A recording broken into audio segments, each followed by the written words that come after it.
Hi, I'm Hao Yuan from Michigan State University. My post is about cross-species transcriptome-based regression to discover equivalence of human samples and genes in biomedical research organisms. Finding the right organism and experimental setting ideal for investigating a given human trait or diseases is an important and challenging task. We have developed a sparse regression-based approach to identify a minimum set of transcriptomes in a research organisms that can recapitulate a query human transcriptome. The regression model can be used to predict genes in the organism's genome that have equivalent expression in the biological context captured by the human sample. In this project, we use zebrafish as an example for a research organisms. The framework is also expandable to other research organisms. In previous paper from Mancuso et al., they proposed an approach called sample lasso, which is used to improve the expression of measured genes. For every new query sample, they train a linear regression model with training data only based on the expression of measured genes in query sample. Those training data is comprised of millions of transcriptomes from public database. After training, we will get a set of weight data for each query sample. Then we can apply the weight to training data to fill the expression of unmeasured genes in query sample.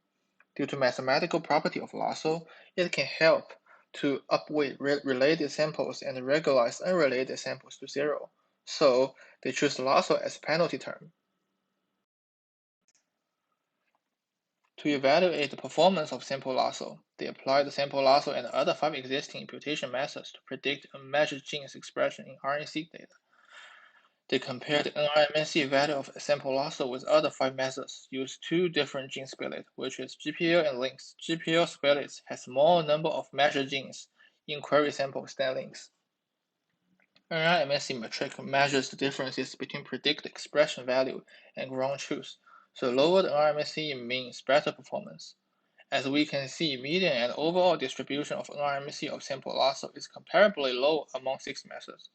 So no matter the number of genes in training sample. Besides the power of imputation, sample lasso can also capture biologically relevant human samples in training set. In this heat map, each row represents a query sample. Each column is the tissue type of training samples. Color represents the z-score of average weight across training samples with given tissue.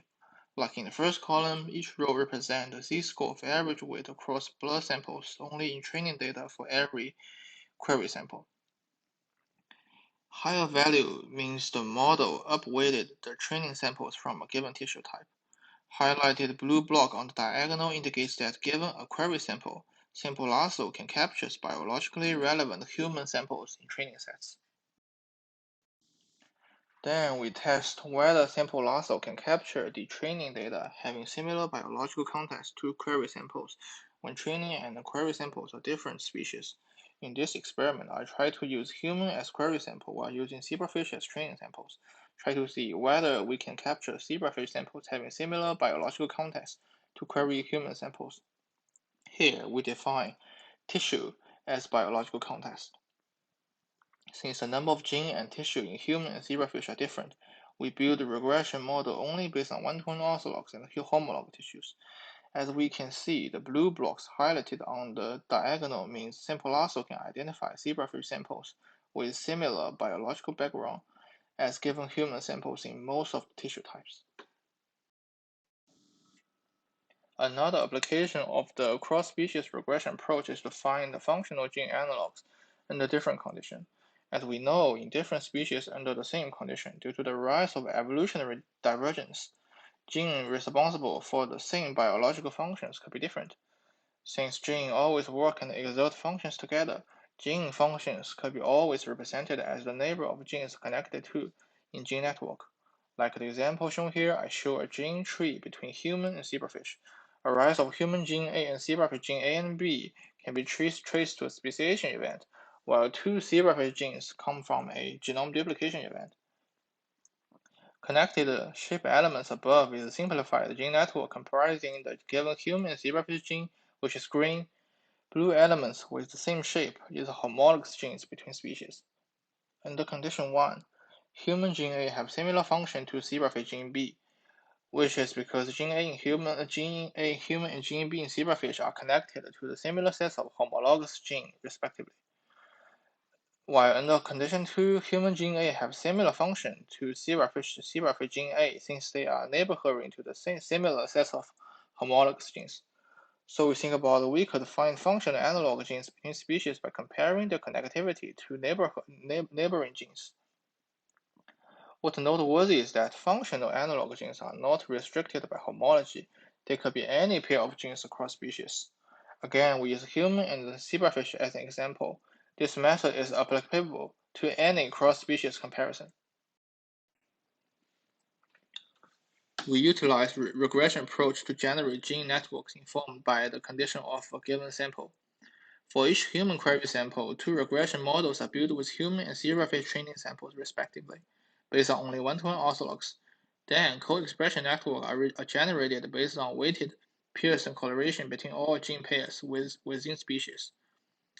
Pearson correlation is weighted by absolute value of beta across samples, means training samples with similar context to the query sample will be upweighted in the formula of correlation. Thus, each build network could reflect the condition of a query sample, so we call the sample-informed network. Gene network could be represented as Pearson correlation matrix. Row and columns are all the genes in a species. The value in each cell is the connectivity between pair of genes within species represented by a weighted Pearson correlation.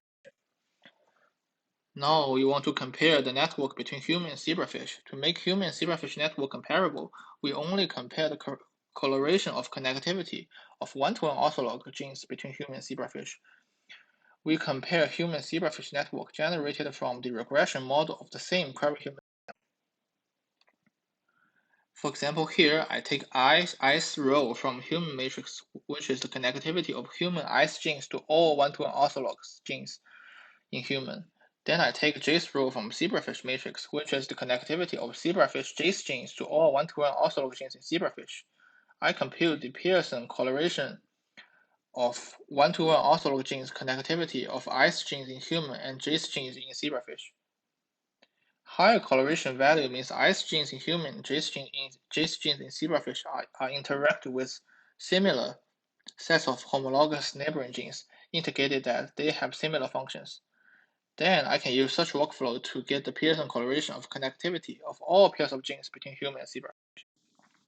We did some tests to evaluate our method. First, we want to find out whether a sample-informed gene network can capture the connection in gold standard network under certain conditions. Here, we define the condition as tissue origin of samples. We compare the sample-informed gene network to golden standard network, which is summarized from gold biological process term specific in the tissue, which reflect the true genetic network in certain tissue. The metric I use here is rank of minus log2 transformed AUPRC divided by pariah. This metric is lower when sample-informed gene network and gold standard network share similar edges. Here, darker color means higher similarities. We could see a clear highlighted diagonal blocks, which means the most similar gold standard network to sample-informed gene network is the one with the matched tissue. Although there are few exceptions, but those exceptions are still reasonable. Like heart-informed gene network is quite similar to muscle. It's very biological, makes sense since heart is also almost made up with muscle. Testes have very wide spectrum of expression. It's also very understandable that testes network is similar to multiple golden standard network. Overall, sample-informed gene network does reflect the traits of given condition. We also want to see whether we could find functional analog between species. As far as we know, there's no existing knowledge database of functional analog gene between human and zebrafish. Since homology implies similar functions, this may be not hold true for every pair of homologous genes, but most of them still can be treated as functional analogs. We divided the gene pair for comparison into 4 types, which is one-to-one ortholog, one-to-many ortholog, many-to-many orthologs. Also, we included random gene pairs that do not have any homolog relationship. For each kind of tissue type, we got multiple query samples, so we have multiple values for each kind of gene pairs. So we aggregate the value by median. The heat map is divided into 4 blocks. Each block is the Pearson correlation of connectivity between human and zebrafish for 8 kinds of tissue from one type of gene pairs. In each block, we show the correlation calculated from the network that's generated by a linear regression model with different penalty terms, which are elastic net and lasso. As we can see, correlation between homolog gene pairs are much higher than random gene pairs. Correlation between one-to-one orthologs is the highest, which means our method can capture the functional analog between species. And also we can see that elastic model seems could generate a network with stronger signal.